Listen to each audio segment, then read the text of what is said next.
ప్రముఖ film journalist Suresh Kondeti గురించి తెలిసిందే. మూవీ ప్రమోషన్ లో ఆయన చేసే విన్యాసాలు, సెలబ్రిటీలను ఆయన అడిగే క్వశ్చన్స్ మీద నెట్టింట ట్రోలింగ్ కూడా జరుగుతూ ఉంటుంది.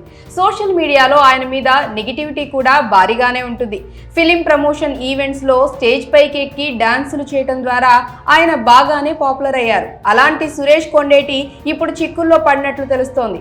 ఇక మీదట ఆయన మూవీ ప్రమోషన్ ఈవెంట్స్ లో కనిపించడం కష్టమని అంటున్నారు. ఎందుకంటే సురేష్ కొండేటిని Telugu film journalist association ban చేసిందని వార్తలు వస్తున్నాయి. Telugu film journalist association, critic association తో పాటు పిఆర్ఓలు అందరూ కలిసి కోఆర్డినేషన్ కమిటీగా ఏర్పడి శుక్రవారం కొన్ని కీలక నిర్ణయాలు తీసుకున్నారు. ఇందులో మూవీ ఓపెనింగ్స్ నుంచి రిలీజ్ ఈవెంట్స్, ప్రెస్ మీట్స్ వరకు చాలా వాటి మీద నిర్ణయం తీసుకున్నారు. ఈ క్రమంలోనే జర్నలిస్ట్ సురేష్ కొండేటి మీద కూడా సంచలన నిర్ణయం తీసుకున్నారని టాక్.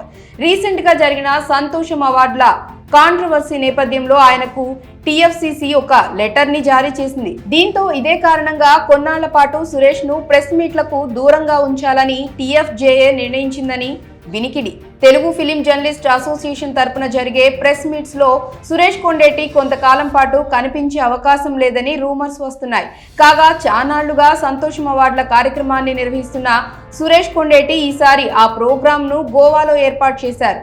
ఈ ఈవెంట్ కోసం సౌత్ ఇండియా నుంచి చాలా మంది సినీ ప్రముఖులను, మీడియా ప్రతినిధులను గోవాకు తీసుకువెళ్లారు. అయితే ఈవెంట్ నిర్వహణలో పలువురు కన్నడ సెలబ్రిటీలకు చేదు అనుభవం ఎదురైందంటూ వార్తలు వచ్చాయి.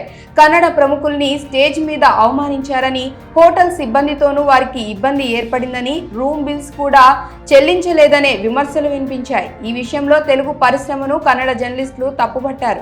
అయితే దీని మీద mega producer Allu Aravind serious అయ్యారు. ఒక వ్యక్తి చేసిన దానికి మొత్తం టాలీవుడ్ ను ఆపాదించడం సరికాదని అన్నారు. ఇక ఈ కాంట్రవర్సీ వల్ల విమర్శల పాలైన సురేష్ కొండేటి బ్యాన్ ను కూడా ఎదుర్కోవాల్సి వస్తోందని ఫిలిం నగర్ టాక్. అయితే తనను బ్యాన్ చేశారంటూ వస్తున్న వార్తలపై సురేష్ కొండేటి సోషల్ మీడియాలో రియాక్ట్ అయ్యారు. తాను ఓ డివోషనల్ ట్రిప్ లో ఉన్నానని, మళ్ళీ హ్యాపీగా ప్రెస్ మీట్స్ కు వస్తానని క్లారిటీ ఇచ్చారు. మరి సురేష్ కొండేటి మీద నిషేధం విధించారంటూ వస్తున్న వార్తలపై మీ అభిప్రాయం ఏంటో కామెంట్ల రూపంలో తెలియజేయండి.